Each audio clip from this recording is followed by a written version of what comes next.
어떤 두 아이가 각각 그 나무 토막과 칼을 이렇게 받았습니다. 그러니까 두 아이는 이제 칼을 가지고 이 나무 토막을 이제 깎아 나가기 시작을 했죠. 시간이 점차적으로 흐르면서 이제 아이들 앞에 이제 깎아 놓은 이 나무들이 많이 쌓이기 시작했습니다. 그리고 이제 시간이 흐르면서 아이들의 손에 이제 어떤 모양으로 이제 그 나무들이 계속 깎아져 가기 시작했다라고 하는 것이죠. 그런데 두 아이가 똑같이 처음에 칼하고 나무를 받았는데 이제 시간이 흐르고 나서 보니까 두 아이의 손에 전혀 다른 그런 조각품들이 들려 있었습니다. 한 아이의 손에는 처음보다 조금 크기만 작아진 아무런 의미 없는 그런 나무 토막 하나가 들려 있었고요. 다른 아이의 손에는 아주 멋지고 아름다운 조각배가 하나 이렇게 들려 있었다라고 이렇게 이야기를 합니다. 여러분 어디서 이런 차이가 생겨나게 되었을까요? 처음에 나무와 칼을 받고 이제 조각을 해나가기 시작할 때 마음속에 나는 이제 앞으로 배를 깎을 것이다 라고 하는 분명한 목표와 분명한 방향이 있었던 아이는 그대로 나무를 이제 조각배로 깎아 나갔던 것이지만 이제 마음속에 아무런 방향과 아무런 생각이 없었던 아이는 이제 그저 나무를 깎는 데만 정신이 팔려서 이제 처음보다 조금 더 작아진 나무 토막 하나 이렇게 만들어 놓고 말았다라고 하는 것입니다. 어떻게 보면 우리가 인생을 살아간다고 하는 것은 하나님께서 우리 각자에게 선물로 주신 삶을 조각해 나가는 과정이라고 생각을 합니다. 어떤 사람들은 자신의 인생에 대해서 분명한 목적과 분명한 꿈을 가지고 이제 자신의 삶을 조각을 해 나가는 것이죠. 빚어 나가는 것입니다. 반면에 어떤 사람들은 아무런 방향이 없이 아무런 목적이 없이 그저 하루하루를 살면서 그 하루하루를 떼어서 내버리는 것처럼 그렇게 살아가는 사람도 있다라고 하는 것이죠.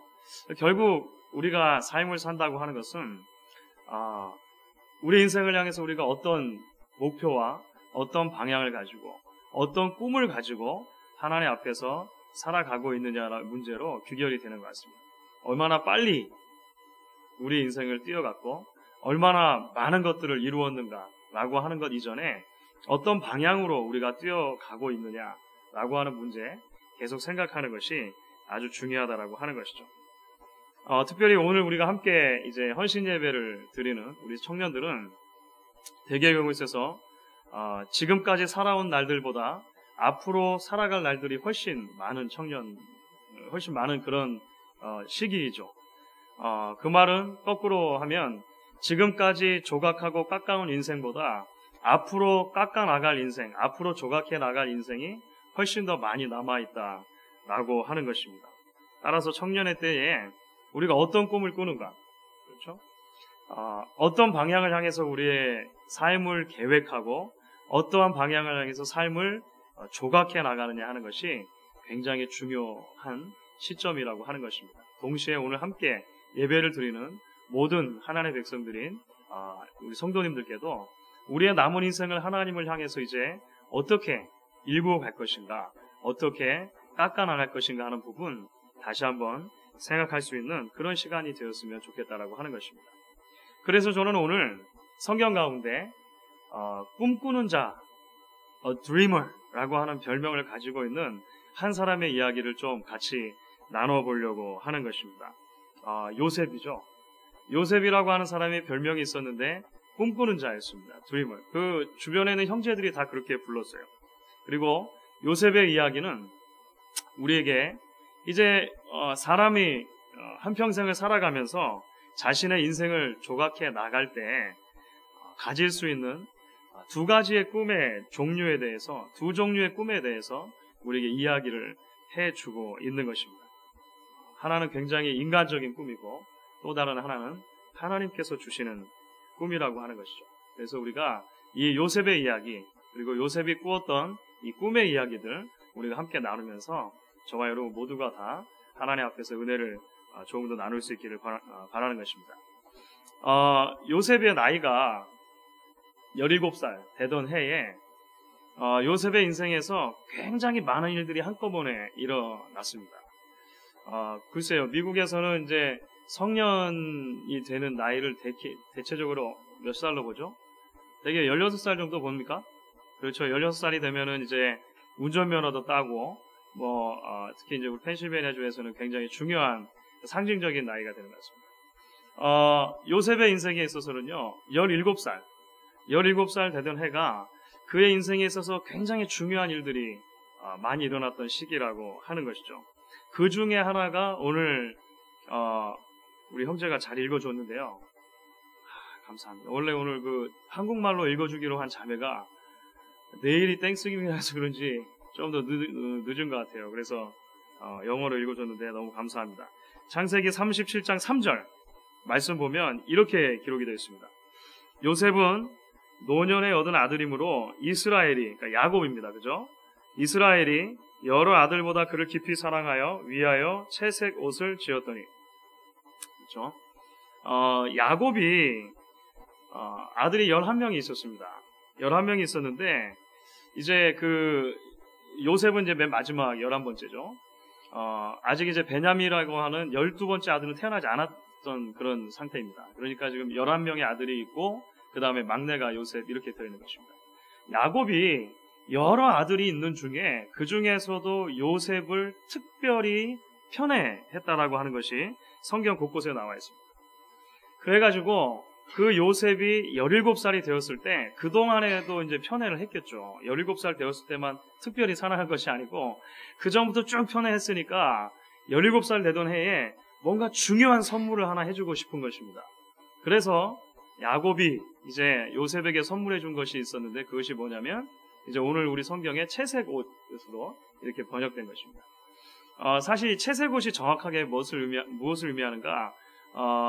좀 여러 가지 해석이 있습니다. 그래서 여러 가지 색깔이 있는 옷. 그래서 한국말로는 아예 채색 옷 이렇게 번역이 되어 있죠. 그래서 그 robe with many colors. 그 색깔이 여러 색동옷 생각하시면 됩니다. 또는 장식이 많이 달려 있는 옷 이렇게 해석하는 경우도 있습니다.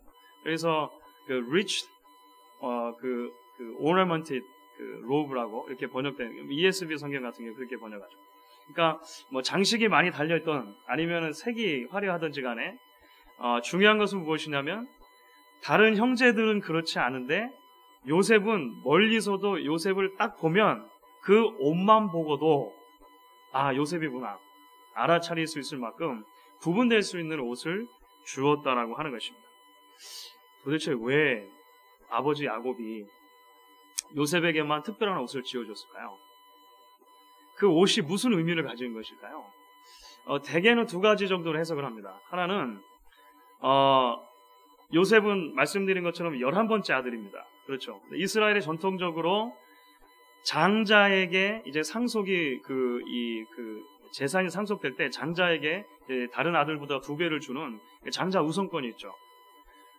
그것을 이제 법적인 상속인이라고 하는 것입니다. 이렇게 옷을 지어 입혔다고 하는 것을 아버지 야곱이 다른 아들, 큰 아들, 특별히 루벤이 아니고 막내인 요셉으로 하여금 그런 상속자를 삼은 것이다. 법적인 상속자를 삼은 것이다. 그렇게 해석하는 경향이 하나가 있고요. 또 다른 하나는 다른 모든 형제들 위에 감독관으로 세웠다. 슈퍼바이저로 세웠다. 라고 하는 그런 이제 해석도 있습니다. 그러니까 그것도 뭐가 됐든지 간에 요셉의 편에서 보면 기분이 좋은 일이었을까요? 나쁜 일이었을까요? 청년들 잘 이해하는지 모르겠네요. 큰일 났습니다. 네. 요셉의 편에서 보면 굉장히 기분 좋은 일이죠. 아버지가 나만 사랑하는 거예요, 더. 그리고 나를 위해서만 특별히 옷을 지어주시고 특별한 스테이러스를 지금 주시는 것입니다. 형들의 입장에서 보면은요, 굉장히 기분 나쁜 일이죠. 형들의 입장에서 보면 굉장히 마음 상하고 기분 나쁜 일이었다라고 하는 것입니다. 사실 야곱이 요셉에게 입혀준 그 채색 옷은 인간적인 꿈의 결정체라고 할 수가 있습니다. 인간적인 꿈의 결정체. 요셉이 태어날 때부터 요셉을 향한 이 아버지 야곱의 사랑이 좀 특별했습니다. 왜 11아들이 있는데 그 맨 막내인 요셉을 야곱이 사랑했을까요? 막내이기 때문에. 한편으로 이해가 됩니다. 저도 이 아들이 셋이니까 막내가 좀 귀여워요. 예. 큰 애들은 이제 벌써 어리광 피우고 이럴 시기는 지나가지 않습니다. 막내가 귀여운 것은 맞는 것 같습니다. 더군다나 또 저를 닮았잖아요. 제일 닮았잖아요. 그러니까 이쁘단 말이죠. 과연 요셉이 막내이기 때문에 좋아했을까? 사실은 엄마 때문입니다. 사실은 야곱이 아내가 4명이 있었어요. 아내가 4명이 있었는데 그 중에서 정말로 자기가 사랑했던 여인은 한 명입니다. 라헬이라고 하는 아내가 있었어요. 그렇죠? 라헬이라고 하는 여인이 있었는데 다른 아내들에게서는 아들이 잘 태어났는데 라헬에게는 아들이 안 태어나는 거예요. 근데 마지막에 노년에 야곱의 나이가 많이 들었을 때 이제 그 사랑했던 여인 라헬에게서 아들이 태어난단 말이죠. 그게 바로 요셉이었다라고 하는 것입니다. 어떻게 안 사랑할 수가 있습니까? 특별히 우리가 아는 것처럼 야곱은요 파란만장한 삶을 살았습니다. 어린 시절에 아버지 이삭과 쌍둥이 형 에서를 속이고 장자권을 빼앗았어요. 그렇죠. 간발의 차이로 형의 뒤꿈치를 잡고 나왔는데 자기는 태어나서 보니까 동생인 거예요. 상속자가 안 되는 것입니다. 억울했죠. 그래서 그 형의 장자의 권리를 뺏으려고 얼마나 노력했습니까? 거짓말해서 뺏었단 말이죠. 에서가 죽이려고 했습니다. 그래서 그 에서를 피해가지고 도망을 가게 되죠. 외삼촌 라반의 집으로 도망갑니다. 그런데 그 외삼촌 라반의 집에서 누구를 만납니까? 라헬. 그 외삼촌의 딸이었던 둘째 딸 라헬을 보고 첫눈에 탁 반하게 되는 것이죠. 외삼촌이 이 라헬을 향한 야곱의 순수한 사랑을 잘 이용해가지고요 20년 동안 종으로 부려먹습니다. 하지만 그 20년 동안 고생하면서도 젊은 시절에 그 모든 고생을 이기게끔 만들어줬던 하나의 삶의 원동력이 있다면 라헬이에요. 그렇죠. 사랑하는 여인 라헬. 그 라헬에게서 드디어 아들이 태어났고 그 아들을 어떻게 안 이뻐해 줄 수가 있겠냐라고 하는 것입니다. 여러분, 우리는 젊었을 때 엄청나게 많은 고생을 한 부모님들이 자녀에게 과도하게 많은 기대를 하게 되는 경우를 종종 보게 됩니다. 그렇죠. 부모가 자녀에게 관심을 가지는 것은 당연한 것입니다. 그렇죠. 자녀에게 관심을 가지고 그 자녀를 잘 양육하는 것은 굉장히 중요한 일이고 기본적인 일이라고 하는 것입니다. 하지만 어떤 경우에 있어서 자신의 과거의 경험 때문에 지나치게 왜곡되고 과장된 기대를 자녀에게 주입하는 거죠. 그리고 그 자녀의 성공을 통해서 대리 만족을 얻으려고 하는 경우들이 종종 있는 것을 우리가 보게 되어집니다. 저는 이 요셉을 향한 야곱의 그 밑도 끝도 없는 편애, 그렇죠? 그 편애가 그런 종류의 편애였다고 생각을 합니다. 요셉을 통해서 자신의 모습을 투영해 본 거죠. 말씀드린 것처럼 자신이 젊어서 하지 못했던 일, 간발의 차이로 쌍둥이 형 에서보다 늦게 태어나가지고 장자권을 처음부터 그냥 가지지 못하게 되는 거지 않습니까? 얼마나 억울했겠습니까? 그래서 기를 쓰고 그 장자의 권리를 획득하고자 노력했던 젊은 날의 삶, 그리고 그 숱한 고생들, 부모님과 자신의 고향을 떠나서 20년 동안이나 고생했던 그런 모든 시간들, 그 모습들을 떠올리면서 자신의 사랑하는 아내 라헬, 그리고 그 라헬의 아들인 요셉을 통해서 자신의 인생을 투영해 본 것이죠. 그 아이를 장자처럼 키우고 싶었던 것입니다.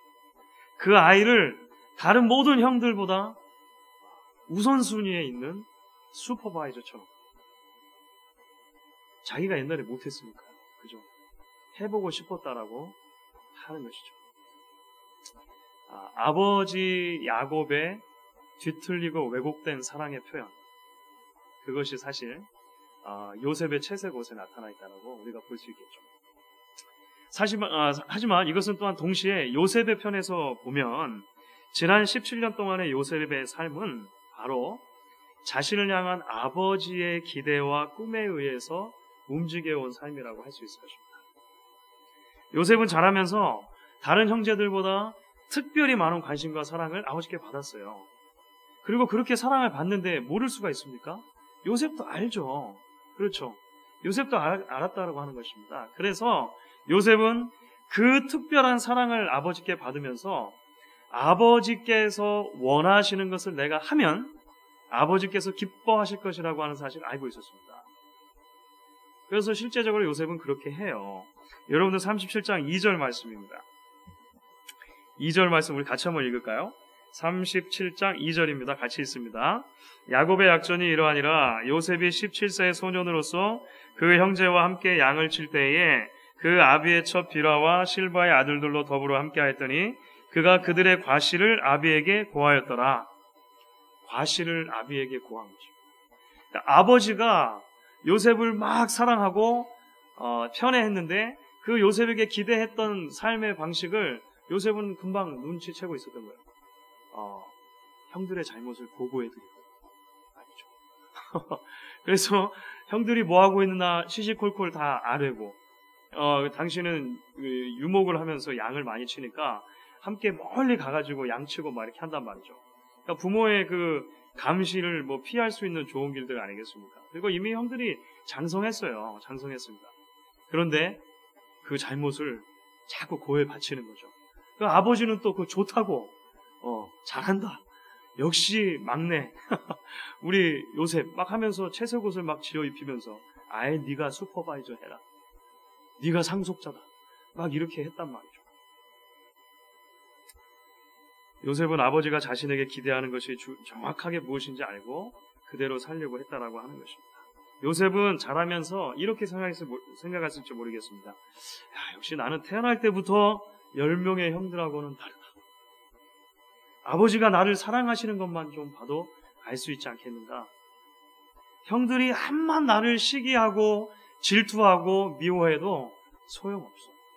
왜냐하면 우리 아버지가 나를 얼마나 사랑하시고 나를 향해서 큰 기대를 가지고 계시는데 내 인생은 앞으로 탄탄대로다. 아마 그렇게 생각하실지 모르겠다고 하는 것이죠. 그래도 여기까지가 채색옷이라고 하는 그 옷을 통해서 투영해본 요셉의 인생을 향한 아버지 야곱의 왜곡된 사랑, 그리고 요셉 자신이 자신의 인생을 향해서 가지고 있었던 아버지의 꿈대로만 자신을 살펴보았던 그러한 인간적인 비전과 인간적인 꿈의 총체를 우리가 보게 된다고 하는 것이죠. 그런데 여러분, 이러한 요셉의 삶에 전환점을 가져오게 되어지는 아주 큰 계기가 하나 생기게 되었습니다. 그것도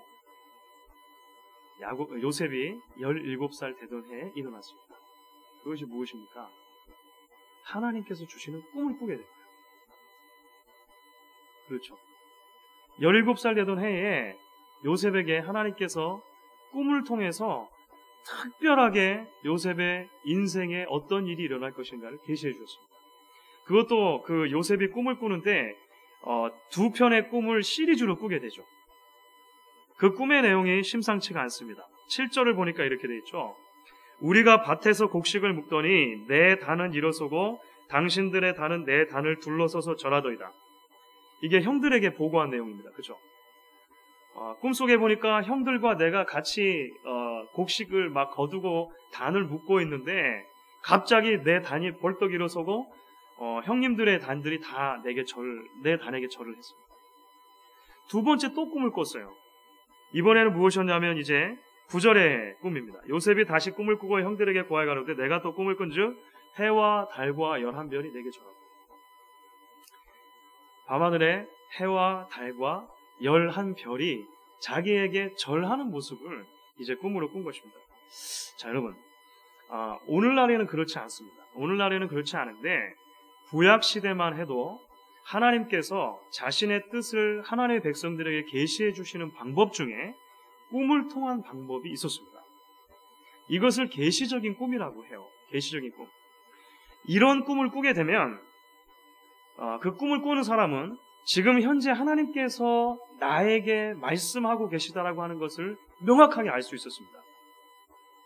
그리고 하나님께서 지금 나에게 하나님의 뜻을 보여주신다라고 하는 것을 명확하게 알 수 있었단 말이죠. 구약의 백성들도 아무런 의미 없는 꿈을 꾸었을까요? 꾸지 않았을까요? 항상 계시적인 꿈을 꿀 수 있겠습니까? 아무 의미 없는 꿈도 꿔요. 전문적인 용어로 the dream, 개꿈이죠. 예. 그 구약의 백성들도 아무런 의미 없는 개꿈을 꿨을 것입니다. 그런데 그런 꿈과 계시적인 꿈은 다른 거예요. 그러니까 계시적인 꿈을 꾸게 되면 분명히 그 꿈을 꾸는 사람은 이것이 하나님께서 나에게 주시는 꿈이라는 것을 명확하게 알 수 있었습니다. 그리고 나서는 그 꿈이 너무나도 자신의 인생을 향한 비전을 정확하게 드러내주고 있기 때문에 가슴이 뜨거워지고, 그리고 그 뜨거워진 가슴 때문에 자신의 꿈의 내용에 대해서 하나님께서 자신에게 주신 메시지의 내용에 대해서 자기만 갖고 있을 수가 없는 거죠. 자꾸 이야기하게 되는 것입니다. 여러분, 구약의 선지자들도 비슷한 경험을 해요. 하나님께서 환상을 통해서 하나님의 그 비전을 선지자들에게 주시게 되면 그 메시지를 전하지 않으면 내 속에서 불이 나는 것 같은 경험이 있다라고 선지자들이 이야기하죠. 그래서 힘든 메시지이지만 그 메시지를 전하게 되는 것입니다. 요셉이 꿈을 2번 꾸고 나서 형들에게 쪼르르 달려가서 이야기하잖아요. 그렇죠. 아버지 어머니께까지 나중에 들어가게 되어집니다. 그래서 이 부분을 읽다가 요셉이 진짜 눈치도 없다. 여러분, 혹시 그런 생각 안 해보셨습니까? 형들이 미워하는 거 뻔히 알면서 눈치 되게 없네. 근데 여러분, 이게 계시적인 꿈이라는 것을 이해하면 요셉이 마음속에만 담아둘 수 없었다는 것을 좀 이해하셔야 돼요. 하나님이 주시는 명확한 꿈이었기 때문에 그것을 자기만 가지고 있을 수 없었던 거예요. 그래서 형들에게 얘기를 하게 되는 것입니다. 요셉은 17살이 되던 해에 지금까지 가지고 있었던 자신의 그 모든 꿈, 지금까지 살아왔던 모든 삶을 완전히 뒤집는 새로운 경험을 하게 되는 것이죠. 아버지 야곱의 꿈, 그 아버지 야곱의 꿈을 통해서 자신이 생각했던 나의 삶을 향한 꿈, 그것이 아니고 하나님이 주시는 꿈을 다시 꾸게 되어지는 놀라운 순간이라고 하는 것입니다. 지난 17년 동안의 삶과 앞으로 인생의 삶을 완전하게 구분짓는 새로운 인생의 전환점이 이제 이 요셉에게 열리게 된다라고 하는 것입니다. 사랑하는 여러분, 한 사람이 자신의 인생을 향해서 가지고 있는 꿈을 생각할 때 우리는 본질적으로 2종류의 꿈을 생각해 볼 수 있습니다. 하나는 인간적인 꿈이고 다른 하나는 하나님이 주시는 꿈이죠. 사실은 다른 어떤 것으로 포장이 되어 있어도 우리가 인생을 향해서 계획하는 우리의 꿈과 비전은 이 2가지로 사실 요약이 될 것입니다. 인간적인 꿈, 아니면 하나님이 주시는 꿈입니다. 하나님 없이 우리가 계획하고 하나님 없이 생각하는 모든 우리 인생을 향한 비전은 사실 인간적인 꿈이라고 할 수가 있겠죠. 그것이 다른 사람이 나 자신을 향해 세워놓은 꿈이던 말이에요. 대개의 경우에 있어서는 부모님이 우리에게 기대하시는 것이 있습니다. 또는 내 자신이 스스로 내 인생을 향해서 세워놓은 계획과 목표이든지 간에 하나님과 관계없이 세워놓은 모든 꿈은 세속적인 꿈일 수밖에 없다는 것을 우리가 기억해야 한다라고 하는 것입니다. 하나님과 관계없이 꾸는 꿈, 세속적인 꿈, 인간적인 꿈의 특징은 무엇입니까? 오직 자기 중심적인 성공에 있습니다. 기껏해야 자기와 아주 가까운 몇 명의 평안, 행복 추구하는 것, 그리고 좀 더 나아가서 이 땅에서 좀 더 편하고 좀 더 여유 있게 사는 것이 인생의 궁극적인 목표라고 생각을 하고 사는 것입니다.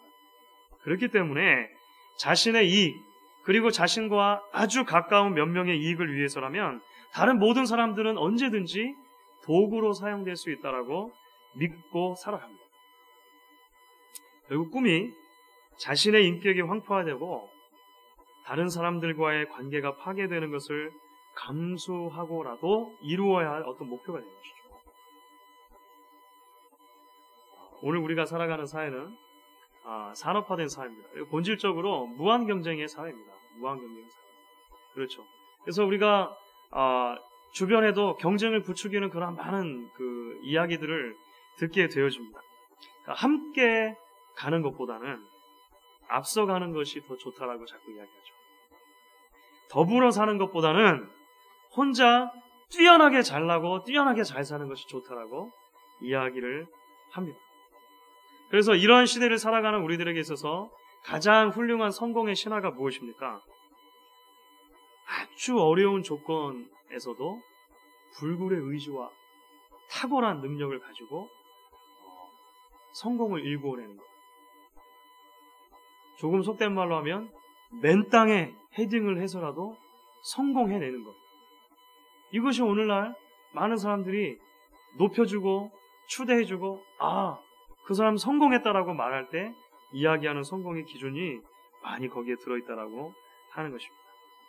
놀라운 것은요, 하나님이 주시는 꿈을 꾸기 이전까지 요셉도 별로 다르지 않았다라고 하는 것입니다. 요셉에게 있어서 성공이라고 하는 것은 다른 모든 형제들을 제치고 나만 잘 되면 되는 것이요. 아버지의 사랑만 받는다면, 그래서 내가 성공할 수만 있다면 다른 형제들과의 관계가 무너지는 것은 별로 개의치 않았습니다. 형제들의 잘못을 아무런 거리낌 없이 아버지에 가서 보고하는 것이죠. 그렇죠. 형제들이 어떤 옷을 입던지 아무런 신경 쓰지 않고 나는 아버지가 해주시는 채색 옷을 떳떳하게 입고 다닐 수 있는 것입니다. 자신의 생각과 자신의 비전을 가지고 살다가 형제들과의 관계가 파괴되는 것 그저 자연스러운 내 성공의 부산물이다. 아마 그렇게 생각하고 살았을지 모른다라고 하는 것이죠. 그 모든 삶의 방법의 근원에 무엇이 있습니까? 인간적인 꿈 때문에. 하나님과 관계없이 꾸었던 꿈 때문에 그러한 삶을 살아도 아무런 양심의 가책을 느끼지 않고 살아갔다라고 하는 것이죠.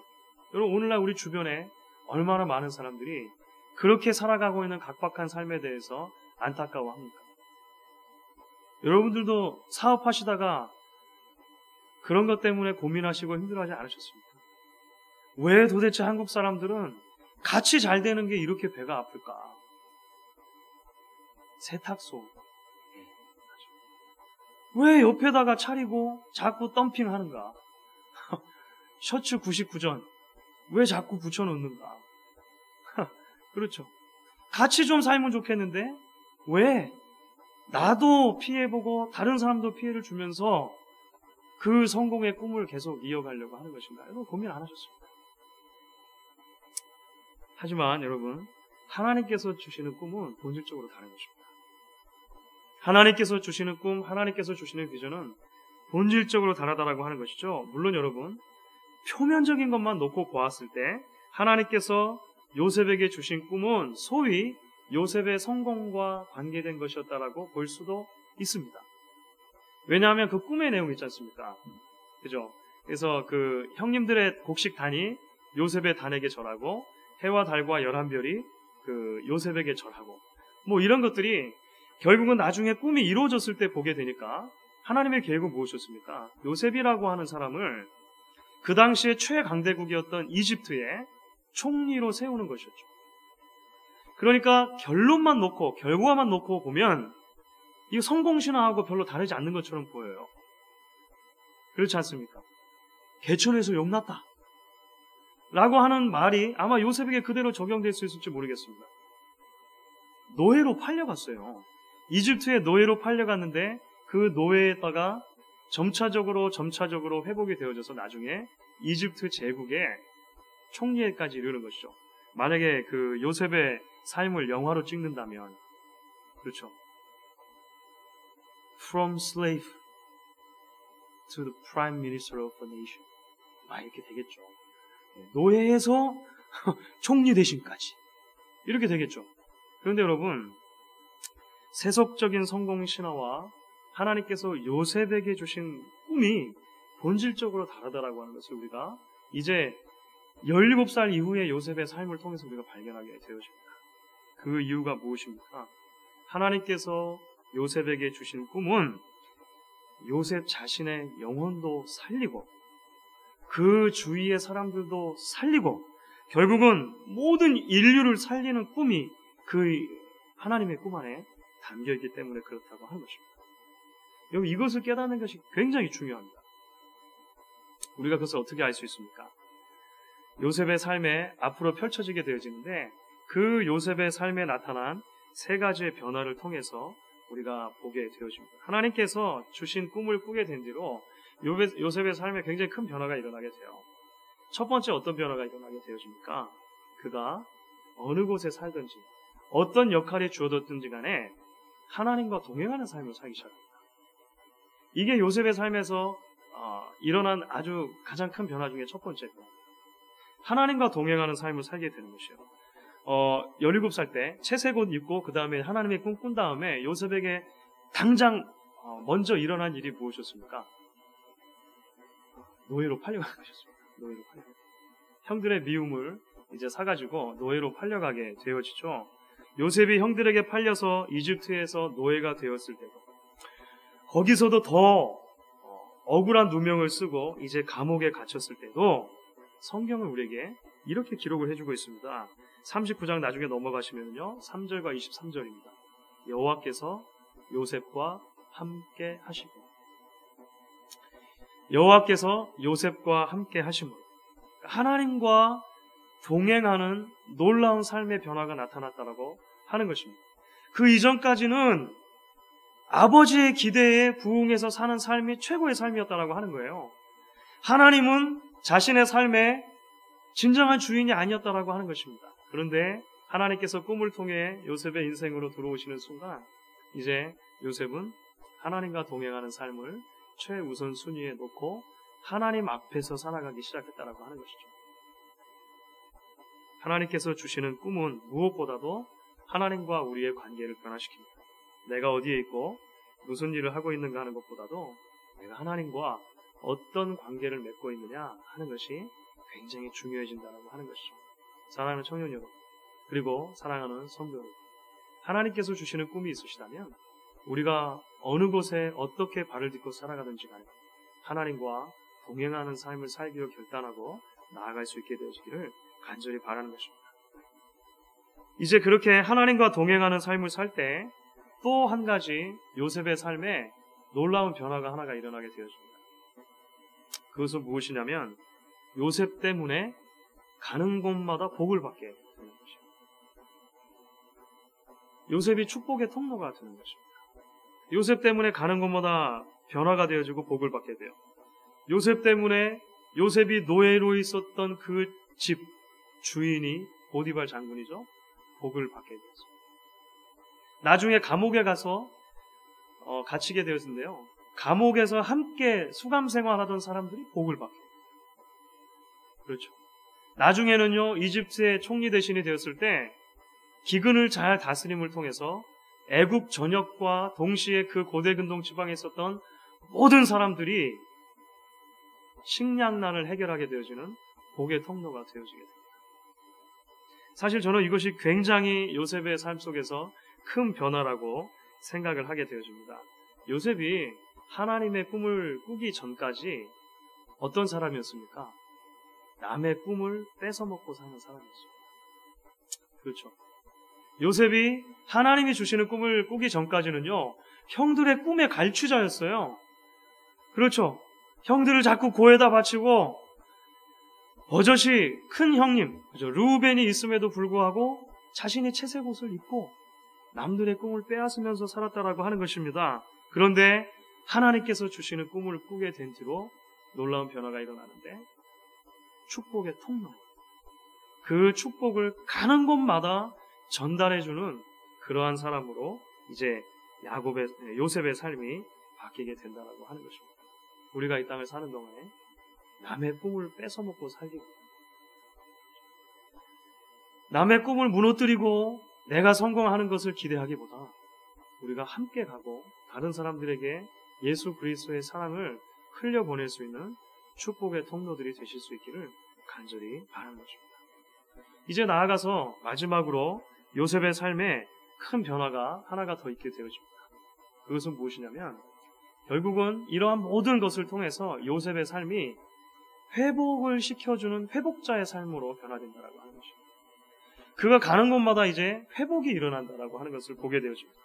이전에는요, 요셉이 가면 분란이 있었어요. 그렇죠? 요셉이 가면 형들이 싸우는 거예요. 요셉이 가면 부모님들이 싸우시는 겁니다. 요셉이 가면 부모님과 다른 형제들 사이에 갈등이 생기는 거예요. 분란자이고 미움을 조장하는 자가 되어지고 관계를 파괴하는 사람이 바로 요셉이었다라고 하는 것이죠. 그런데 하나님의 꿈을 꾸게 된 뒤로 그의 삶이 어떻게 변화가 되어집니까? 회복을 일궈내는 삶으로 변화가 되어지게 됩니다. 가장 드라마틱하고 가장 아름다운 이야기가 그래서 이제 나중에 요셉의 이야기의 마지막 부분에 등장하게 되죠. 요셉 때문에 이제 형제들과 회복되어지는 장면이 나오고 요셉 때문에 아버지와 형제들도 그동안에 굉장히 반목이 심하고 미움이 심했었는데 아버지와 형제들도 다시 회복되어지는 장면이 나타나죠. 서로 만나서 함께 눈물을 흘리며 이제 통곡하는 장면이 나타나게 되는데 굉장히 우리에게 드라마틱하게 다가오는 것을 볼 수가 있다고 하는 것입니다. 하나님께서 주신 꿈은 미움과 시기로 인해서 찢길 대로 찢겨져 있는 야곱의 가족의 오랜 상처를 아물게 하고 새로운 가족으로 회복시켜 주시는 그런 놀라운 결과를 가져오게 된 것이죠. 요셉이 가는 곳마다 회복자의 삶을 살았던 것을 우리가 보게 되어집니다. 사랑하는 청년 여러분, 그리고 사랑하는 성도 여러분, 여러분들 지금 어떤 꿈을 꾸고 계십니까? 여러분들 가슴 속에 그것만 생각하면 지금 가슴이 막 뛰는 그런 어떤 뜨거운 여러분의 삶을 향한 비전과 이상 또는 어떤 목적들이 있습니다. 그것이 하나님께서 주신 꿈입니까? 하나님께서 주신 꿈이 분명하고 여러분들 안에 그것이 존재한다면 그 꿈을 놓치지 마시기를 바랍니다. 매일매일 하나님과 동행하며 어느 곳에 있든지 축복의 통로가 되는 삶을 살게 되기를 바라요. 그래서 여러분들이 가는 곳마다 우리 주변이 복을 받게 되어지고 기적적인 회복이 일어날 수 있기를 간절히 바라는 것입니다. 아직도 하나님께서 주신 꿈에 대해서 아는 바가 없는 삶을 살아가고 계십니까? 남들이 다 대학을 가니까 대학 가고 또 남들에게 뒤처지지 않기 위해서 내가 스펙을 쌓는데 열을 올리고 무한 경쟁의 시대 속에서 지치고 상한 심령으로 쉼없이 하루하루를 그냥 깎아내버리는 것처럼 살아가고 계십니다. 여러분이 하나님을 만날 수 있기를 바라고 하나님께서 주시는 꿈으로 무장할 수 있기를 간절히 바라요. 그래서 여러분들이 가는 곳마다 정말로 하나님의 변화를 일으키는 그러한 일꾼들 될 수 있기를 간절히 바랍니다. 그것을 위해서 저희 목양교회에 청년부가 존재합니다. 그래서 우리 김문길 목사님과 우리 청년들이 같이 계속해서 말씀을 나누고 교제를 나누면서 그러한 놀라운 비전들이 함께 나눠질 수 있기를 바라는 것이죠. 동시에 우리 목양교회가 그러한 청년들과 함께 하나님의 꿈을 꾸고 함께 하나님의 비전을 나누는 그러한 좋은 못자리들이 되어질 수 있기를 간절히 바라는 것입니다. 하나님께서 우리 사랑하는 청년부 또 교회를 복주시고 함께 하셔서 정말로 하나님의 꿈을 꾸는 주의 백성들이 구름같이 일어날 수 있게 되어지기를 주의 이름으로 간절히 축원합니다.